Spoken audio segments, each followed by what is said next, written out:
All right, so previously we learned about these acid and base dissociation reactions.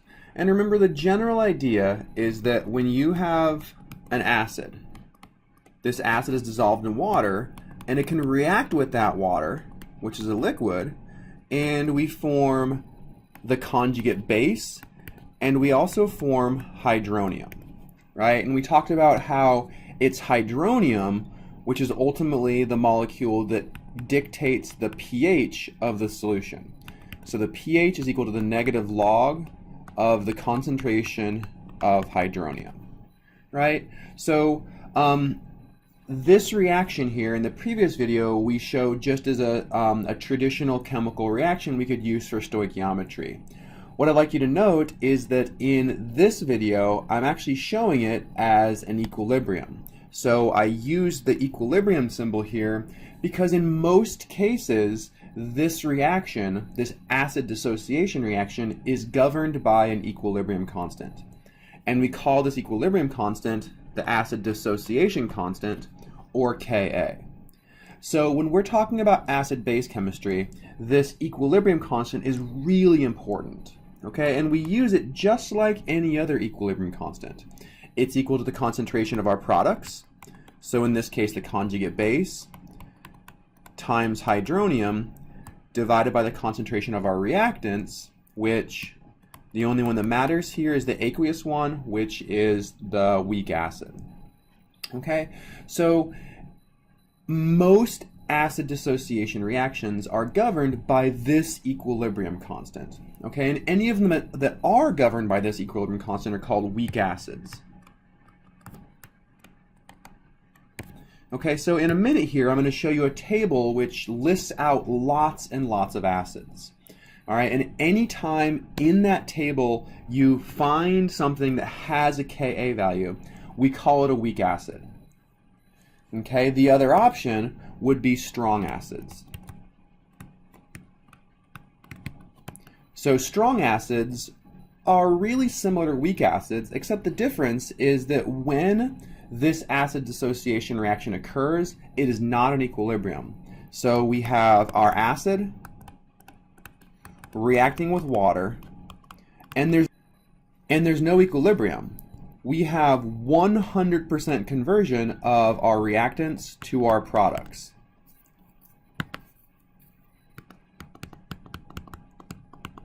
Meaning that 100% of the acid becomes hydronium.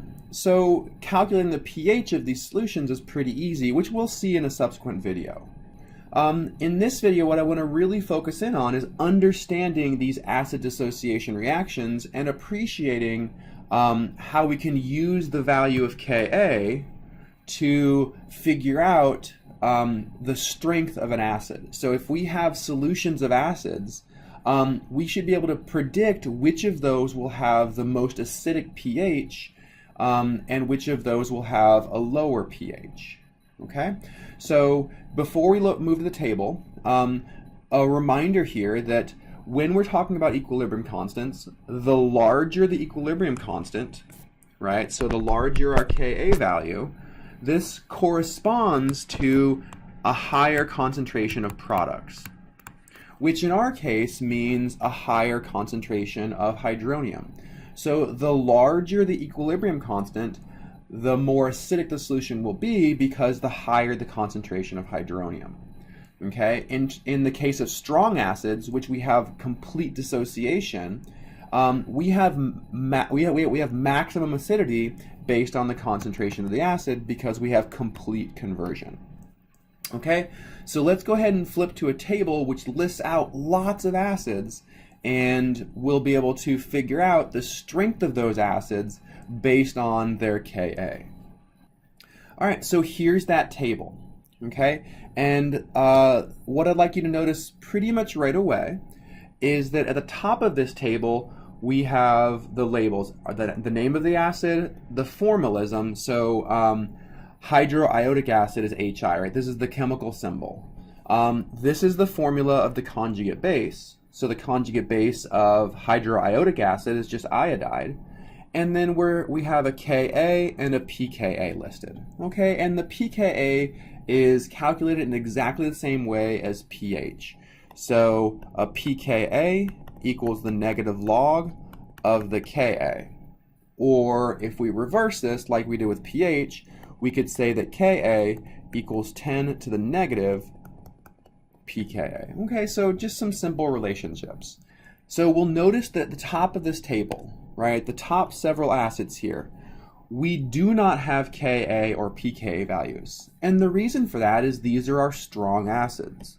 And as we said before, strong acids completely dissociate in solution, meaning there's not an equilibrium constant. Okay? So these acids you should recognize, you should be really familiar with. Right? So we have our strong acids. The ones you need to be able to recognize are hydroiodic, hydrobromic, hydrochloric. Okay, so we have hydroiodic, hydrobromic, and hydrochloric. We also have sulfuric acid, nitric acid, and perchloric acid. Okay, these are the strong acids that I want you to be familiar with. I want you to recognize without having to look at a table. All right, you should know these. One thing to really notice here that I like to emphasize is that all of the halogens, except fluoride, create strong acids. Okay, so not HF, and this is a pretty common mistake. Hydrofluoric acid is not a strong acid. And we know that because in the column with Ka values here, we find a Ka for hydrofluoric acid. And since we have an equilibrium constant, that means it's a weak acid, not a strong acid. Okay? So, the strongest acids on this table are the ones listed at the very top that have no Ka value. All right, and what you'll note here is that as we move down the table, we have decreasing Ka values. So at the very top here, we have 10 to the minus second. I don't know if you can see that, I'll zoom in here. So at the very top, it's 10 to the minus second. And as we move down, these exponents are getting more negative. So 10 to the minus fourth, 10 to the minus sixth, 10 to the minus 10th. So as we move down this table, we are decreasing the size of the equilibrium constant, which means we are creating weaker and weaker acids. Let me zoom in so you can actually see all of this. Okay, so moving down the table is decreasing acidity. So at the very top of the table, we have the strongest acids, and at the very bottom of the table, we have the weakest acids. So in this table, water is the weakest acid listed. And what that means is that if we have a solution of water, it's not going to be very acidic, right? We know water should probably have a pH of exactly 7. Okay, and as you move up this table, and if you have solutions of, let's say, lactic acid versus chlorous acid, since chlorous acid is higher on the table than lactic acid, it has a larger Ka value, meaning it has, meaning that chlorous acid is the stronger acid. In the next video, we'll take these ideas and apply them to bases.